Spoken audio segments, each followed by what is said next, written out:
Hello dear learners, welcome back to With Shiksha. Today's current affairs is brought to you by With Shiksha. So let us begin. Today is 13th of September and all the important articles are here as follows. First one is Shri C.P. Radhakrishnan sworn in as the 15th Vice President of India and he is the chairman to the Rajya Sabha also. So by default, by the virtue of Article 64, we become the Vice President of India becomes the ex officio chairman of Rajya Sabha, right? So this is the first article. The second article is PM to arrive on a state visit for 2 day. 2 day state visit जो है ये होने वाला है in the state of Assam. आप लोगों को पता भी होगा कि he will come to he is on a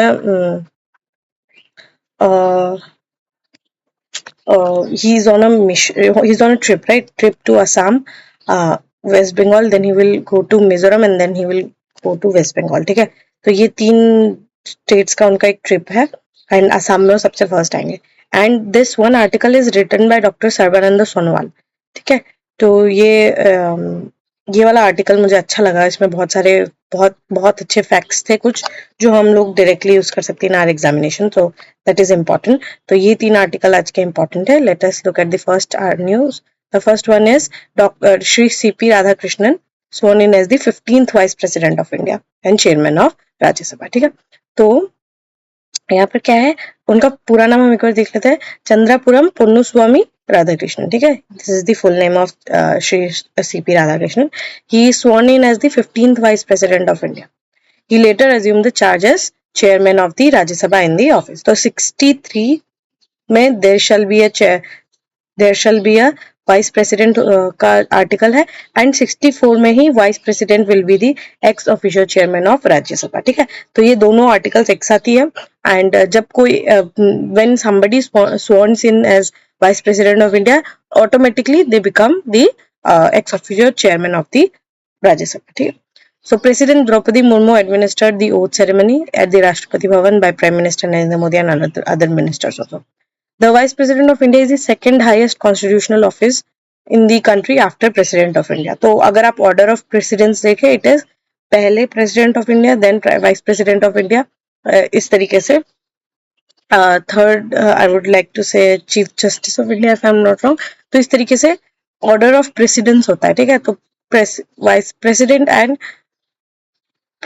and vice president वो शायद फर्स्ट एंड सेकंड पे आते हैं एंड उसके बाद जो है सारे आपके डिग्नेटरीज जो है उस तरीके से अरेंज होते हैं. ठीक है, तो अगर हम देखें the vice president is accorded to and ranked next to the president in the official warrant of precedence. ठीक है, official warrant of precedence पे इनका जो रैंक है ये next to the president होता है. मतलब president is the first among equals, right? तो और vice president is second amongst the equals. Yeah, the office is models on the lines of American vice president. The vice president's main role is to act as the president if the president cannot perform his or her duties due to death, resignation or impeachment.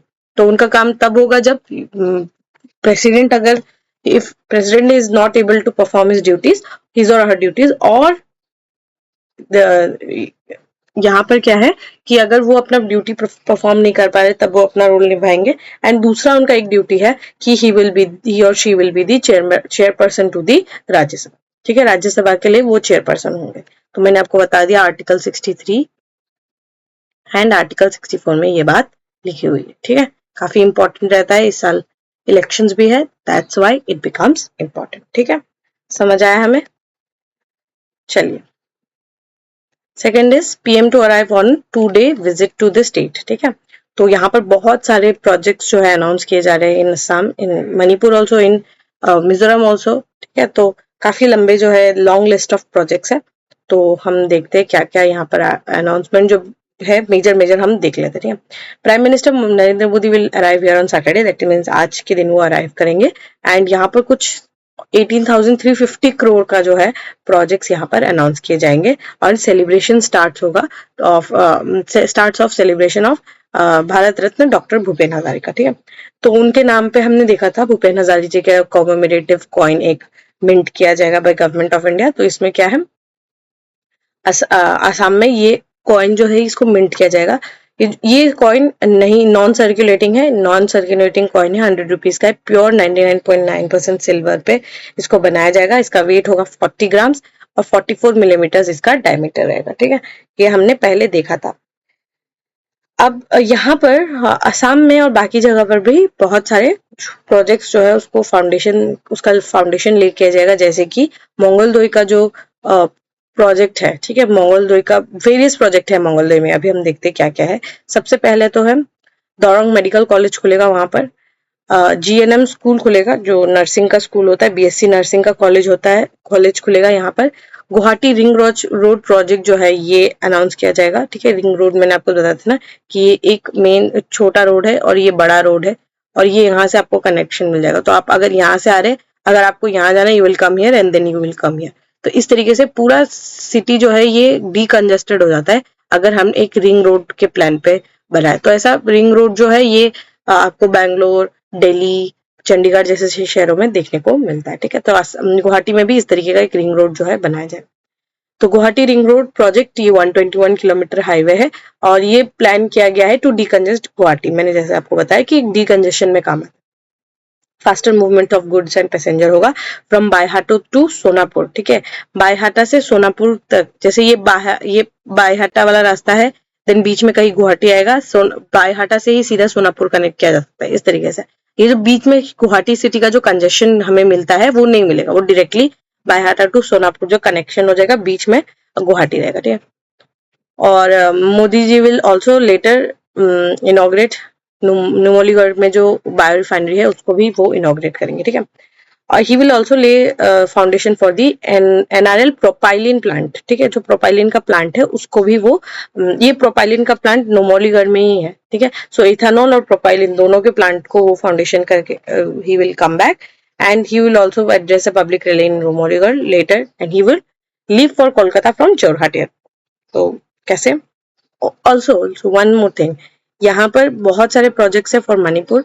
Then Mizoram में हमारा Bhairavi Sairang railway है, उनको inaugurate करेंगे। And then यहाँ आसाम में बहुत सारे projects है, उनको he will promote all the projects and then he will go to West Bengal. तो इस तरीके से उनका सारा काम जो है यहाँ पर सीक्वेंस्ड है। ठीक है, समझ आया? चलिए, we can move to the last news. The last news is ये है डॉक्टर सर्बानंद सोनोवाल द्वारा लिखा हुआ। ठीक है, तो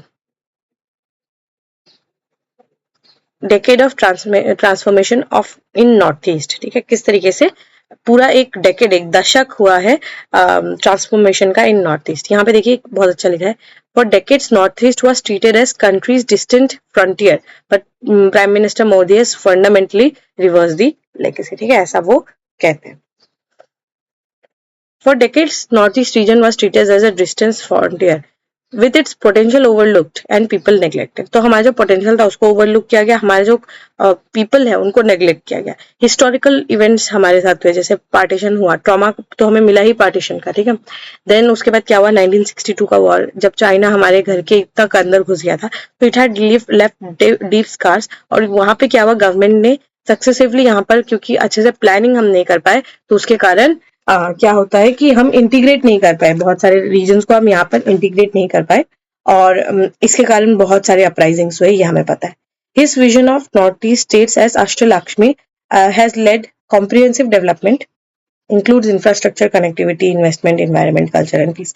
तो असम को एज अष्टलक्ष्मी देखा जाने लगा, और यहाँ पर क्या है, infrastructure, connectivity, investment, environment, culture, peace, सब कुछ का ध्यान रखा गया। Key infrastructure projects such as 11,000 kilometers long of worth of highway, 11,000 kilometer long highways, new railway lines, then Bogibeel Bridge and Bogibeel bridge है, देन सेला टनल है, ये सब ने प्रीवियसली जो आइसोलेटेड एरियाज थे उनको कनेक्ट किया। ठीक है, prime minister emphasis on Assam's natural wealth led to planting of nearly 10 crore saplings and reason for state's anti rhino poaching efforts also. ठीक है, तो जो हमारे रीजन इसमें अमृत वृक्ष आंदोलन जैसे बड़े प्रोग्राम्स हम लोग लॉन्च करते हैं, जहां पर हम बहुत ही बड़े लेवल पे एफोरेस्टेशन करते हैं, एंटी राइनो पोचिंग एफर्ट्स रहते हैं हमारे। ठीक है, तो ये सारी चीजें कहीं ना कहीं डेवलपमेंट ऑफ स्टेट की तरफ ही हमें आगे बढ़ाता है।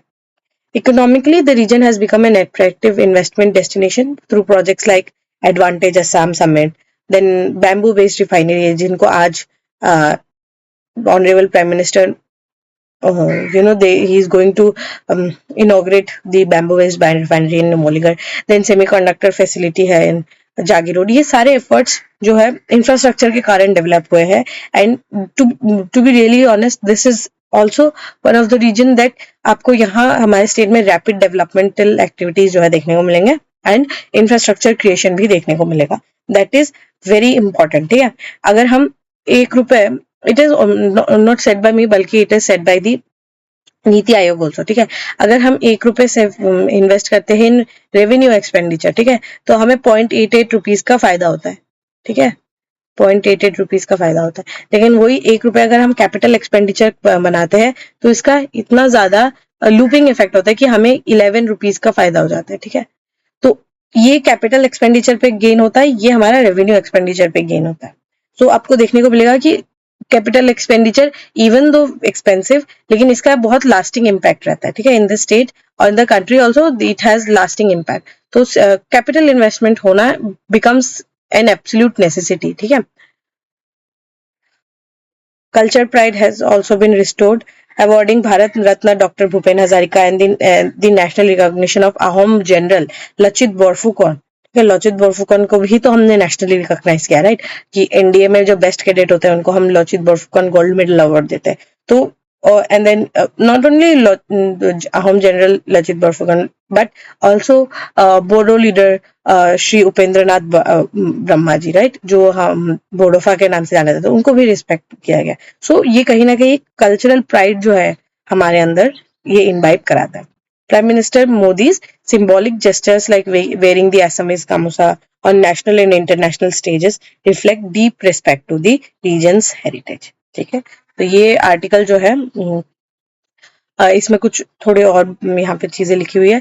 Perhaps the most transformative changes जो है यहाँ पे लाया गया है, हिस्टोरिक एफर्ट्स जो डाला गया है by the group such as Bodo, Karbi, Bru Reang. ठीक है, ये कम्युनिटीज ने भी आकर हमारे साथ एसिमिलेट हुए हैं और इसके कारण क्या हुआ है, डेवलपमेंट इन कम्युनिटीज तक भी सीप इन हुआ है. और साथ ही क्या है, armed forces special power act को भी अब आसाम में सिर्फ 3 डिस्ट्रिक्ट्स है, I think if I am not wrong, then one is Charaideo, one is Sivasagar and one is Tinsukia. ये 3 डिस्ट्रिक्ट्स के अलावा और कहीं पर भी आफ्सपा नहीं लगाया गया है. तो ये हाईली इंप्रूवमेंट हमारा दिखाता है की एरियाज में भी हमारा हाईली इंप्रूवमेंट जो है दिखाता है. Today, Northeast is no longer a neglected corner but a strategic gateway to Southeast Asia, and it is the front runner in the Act East policy. It stands as a region of growth, confidence, and cultural pride, with its people finally receiving the dignity and opportunities they have long deserved. ऐसा लिखा गया in the article. ठीक है, it is very important. अब इसको ये वाला PDF अगर आपको चाहिए, you can definitely join in the Telegram group और वहां पर आपको मिल जाएगा. ठीक है, so with this we have come to end of today session. If you have like this session, don't forget to give a like and write down in the comment section. We will meet in the next session very soon. Till then, take care and thank you.